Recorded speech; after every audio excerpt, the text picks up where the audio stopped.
Oh, sorry. You must be wondering what I'm doing here, getting some office work done.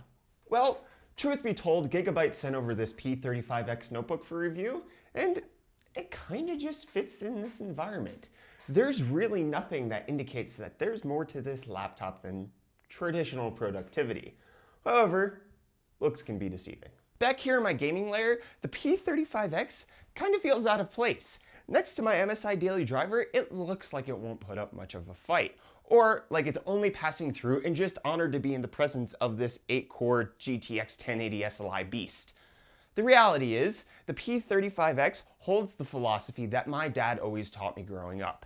It's better to be unassuming on the outside, but blow their doors off when the race gets going. His context was more about cars, but it's something that I appreciate in all spheres, and something that the P35X clearly demonstrates. It's as powerful of a laptop as I've been able to review lately, with an Intel i7-6700HQ processor, 16 gigabytes of DDR4 RAM with capacity for up to 32 gigs, a 256 gigabyte M.2 SSD, a 1 terabyte 7200 RPM hard drive, and the NVIDIA GTX 1070 GPU. That's right, my friends, packed into the 15.6-inch 1080p unassuming notebook form factor, there's a desktop-class GTX 1070 graphics card. Benchmarks first up. The P35X with its GTX 1070 shows the remarkable ability to keep pace in all of the latest games at their highest detail settings without so much as skipping a beat. Moving on to the other aspects of the notebook have me convinced it's just as much for professional use given the inclusion of some legacy features. Of primary note is the DVD drive on the front of the notebook, and while many companies are ditching optical media, especially on their 15-inch notebooks and below, Gigabyte still gives you one on the P35X.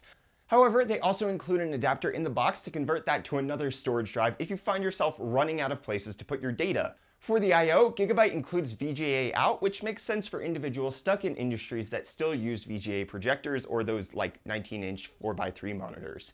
But also included are HDMI 2.0 out, USB 3.1 Type-C, USB 3.0 and mini DisplayPort out, the standard Kensington lock, Gigabit Ethernet, another 2 USB 3.0 ports, separated headphone and mic jacks, and an SD card reader. And then some quick generalities on the rest of the features. The keyboard is decent with sufficient backlight for dark environments. The touchpad is again perfectly fine but lacks dedicated click buttons, which I personally hate, but preference there. The Wi-Fi is a dual-band AC solution capable of up to 867 megabits per second transfer speed. The display lifts with one finger. The webcam and microphone are mediocre. The SSD is blisteringly fast with 2 gigabyte per second read and over 1 gigabyte per second write. The speaker setup is sufficiently clear and loud without distorting at the top of the volume range, and the battery life is positively decent, managing roughly 3 hours on the PC Mark 8 battery test. Now here comes my criticism of the notebook. Unfortunately, the thing gets way too hot for comfort. Under a full stress test, the GPU and CPU hit over 90 degrees Celsius, with or without a cooling pad underneath the notebook. For gaming, it's not as high, but still over the mid-80s, which is too hot for my taste. All the gaming benchmarks were done without a cooling pad, so those are worst case scenario numbers, but the P35X came up short here in my testing. The laptop is as thick as it needs to be to accommodate the DVD drive, and no thicker, which I think hurt it in terms of cooling performance since it loses some of its surface area that its big brother, the P57X, benefited from. Overall, however, the P35X checks most of the right boxes for me to be the perfect hybrid productivity and gaming laptop.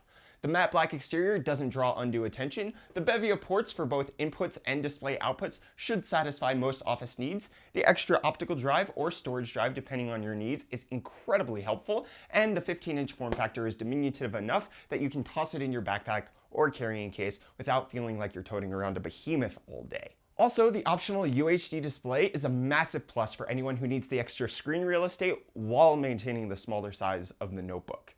But then it can handle any video game you want to play at full detail whenever you're in your downtime. It's not perfect, given some of its thermal issues that I noted, but those would be really the only thing that I could mark the P35X V6 off for in terms of actual problems. Otherwise, in my opinion, it's pretty well equipped for its apparent purpose. And with that, I want to thank Gigabyte South Africa for sending this notebook over for review. I'd like to know, does the P35X suit your style as a gamer, or would you prefer to get something that stood out a bit more? Let's have that conversation down below. If you enjoyed this video or found it helpful, I'd appreciate it if you left a like Or I'd also appreciate it if you left a dislike if you thought it stunk.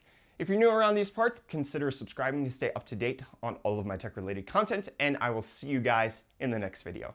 Cheers.